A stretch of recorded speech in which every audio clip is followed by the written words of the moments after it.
Hi friends, welcome to my channel. ఈరోజు మన video వచ్చేసి శీతాకాలంలో ఎంతగానో వేధించే సమస్య స్కిన్ డిసీజ్ అండి. దానికి సంబంధించి మెడిసిన్ అనమాట ఇది. దీన్ని సీమ అవిసె మొక్క అంటారు.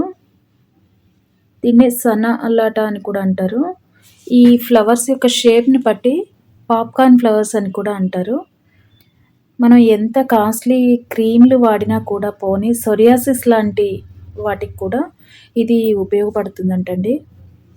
దీనిలో మనం వాడే పార్ట్ వచ్చేసి ఆకు. ఈ ఆకు రసాన్ని ఈ ఆకుని నూరి దానిలో ఉన్న రసం ఒక రకంగా వాడవచ్చు.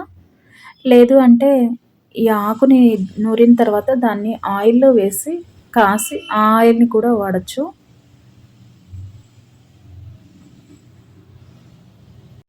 ఇది మనకి ఎక్కడైనా కనిపిస్తూ ఉంటుందండి. ఓపెన్ ప్లేసెస్ ఉన్న దగ్గర ఎక్కువగా కనిపిస్తూ ఉంటాయి. ఇది అన్నమాట దీని ఆకు. ఫ్లవర్స్ వచ్చే సీజన్‌లో మాత్రం చాలా బావుంటుందండి ఇది. యెల్లో కలర్ ఫ్లవర్స్ తోటి. ఫ్లవర్స్ వచ్చేసి పాప్‌కార్న్‌ని మనం ఫ్రై చేస్తే ఎలా ఉంటుందో ఆ షేప్ ఉంటాయి. అందుకే దీన్ని పాప్‌కార్న్ ఫ్లవర్స్ అని కూడా అంటారు. ఈ ఆకొచ్చేసరికి మనకి జామాకులాగా కనిపిస్తుందండి.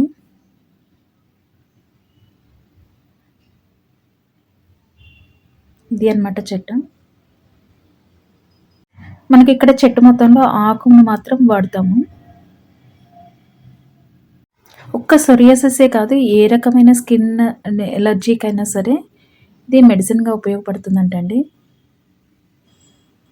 కాస్ట్లీ క్రీమ్‌లు వాడి విసుగొచ్చిన వాళ్ళు ఒక్కసారి దీన్ని ట్రై చేయండి.